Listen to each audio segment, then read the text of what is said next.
አህመድን እናስወጣለን። ቀሮ ገፍተው ይመጣል። ልዩ የተለያዩ ባለስልጣኖችም ገፍተው እየመጡ ነው። ጀዋር መሐመድ መደራደሪያ አይሆንም እናውቃለን።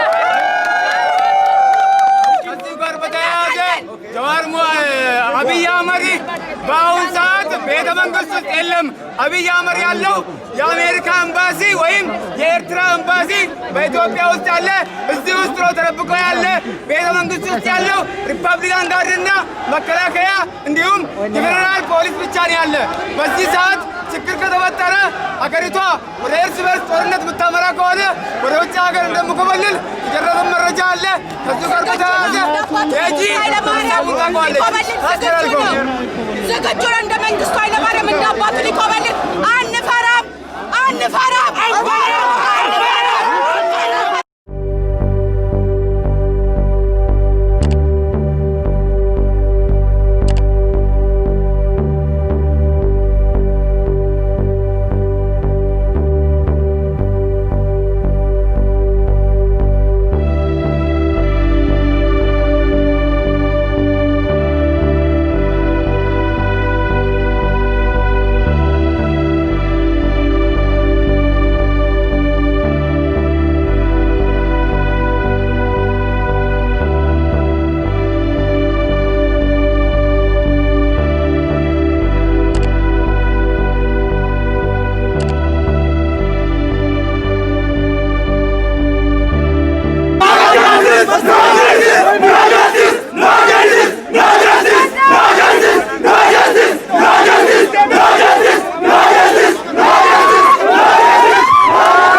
Doctor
Ijoollee Oromoo የኦሮሞ ልጆች ቄሮ በመጀመሪያ ሐዘናችንን እያዘንን ያጫሉ መሞት ያጫሉ ደም መፍሰስ ልባችንን እንደሰበረው ለሁሉም ኦሮሞ ሐዘኔን እገልጻለሁ። በመቀጠል አንድና አንድ ለኦሮሞም ሕዝብ ለኦሮሞም ለቄሮም እንዲሁም ለተለያዩ ብሔር ብሔረሰቦችን መብትና ግዴታ የምታከብሩ ባርነትን የማትፈልጉ በሙሉ መልእክቴን ማስተላልፈው ኦሮሚያ እየተጨፈጨፈች የኦሮሞ ልጅ እየታረደ ደሙ እየፈሰሰ ኢትዮጵያ ከዚህ በኋላ አንድ ሆነን የምንቀጥልበት ምንም አይነት መንገድ የለም። መብታችንን፣ ማንነታችንን፣ ቋንቋችንን፣ ሀገራችንን፣ መሬታችንን፣ ክብራችንን የማይጠብቅ ስርዓት አንፈልግም።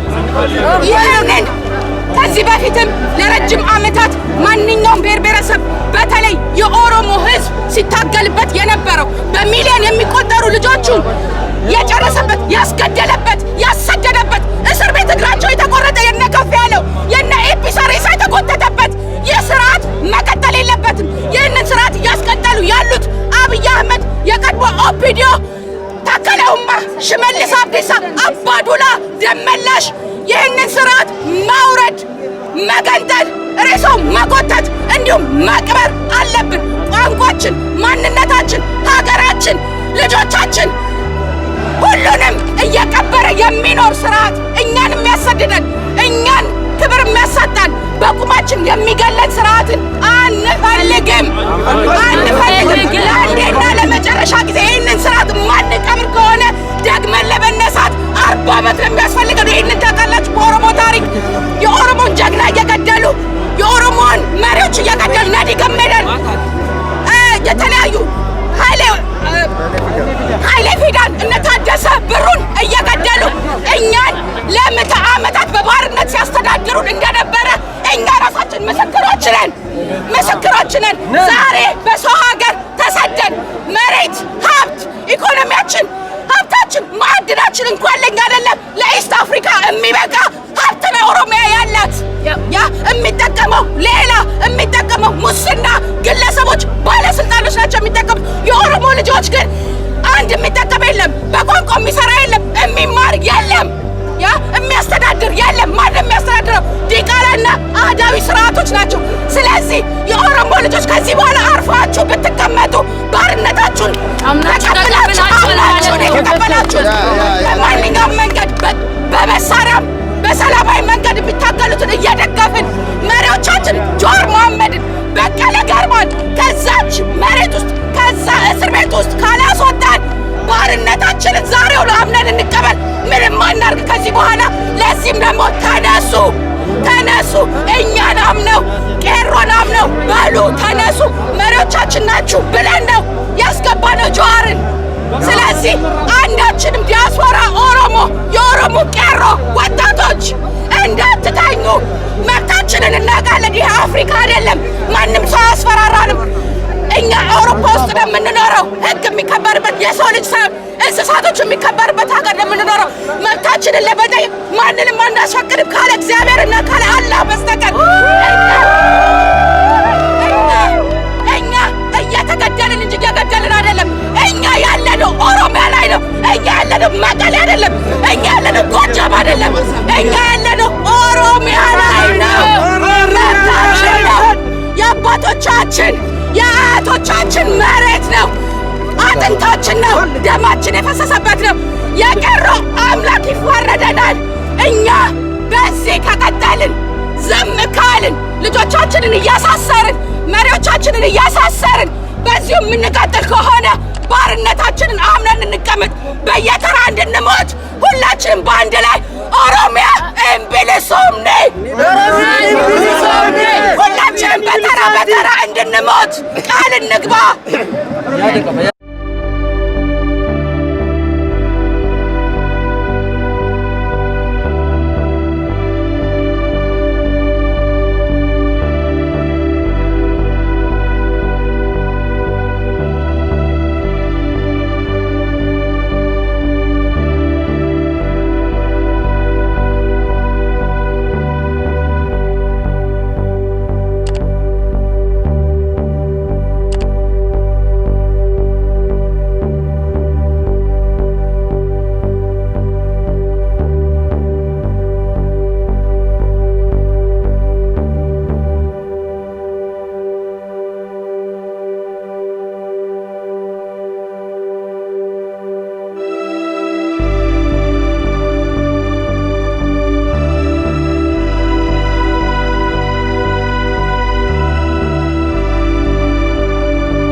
በሰው ሀብት ወይም በሰው ሀገር በሰው መሬት አይደለም፣ ስለ ሰው ሀብት አይደለም ወይ ሰው ባህልን ተቀናቅነን አይደለም።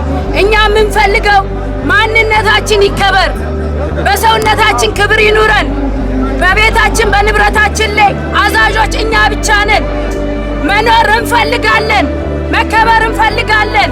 የአዳይ ስርዓት ከ150 ዓመት ዓመት በኋላ ተመልሶ በላያችን ላይ እንዲያቀነቅን አንፈቅድም።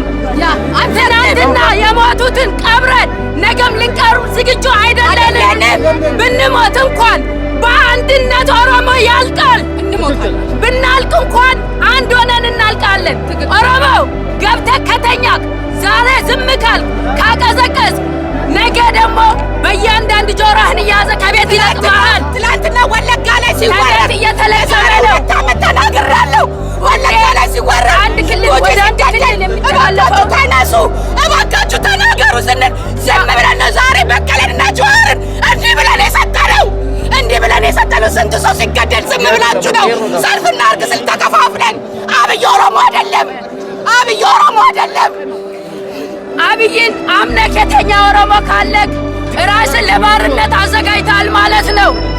እንደ ትናንትና ሚኒሊክ ጆሮህን ቆርጦ እጅን ወደ ኋላ አስሮ ለባርነት እንደሸጠክ ለነገ መሸጥ ዝግጁ ሁን።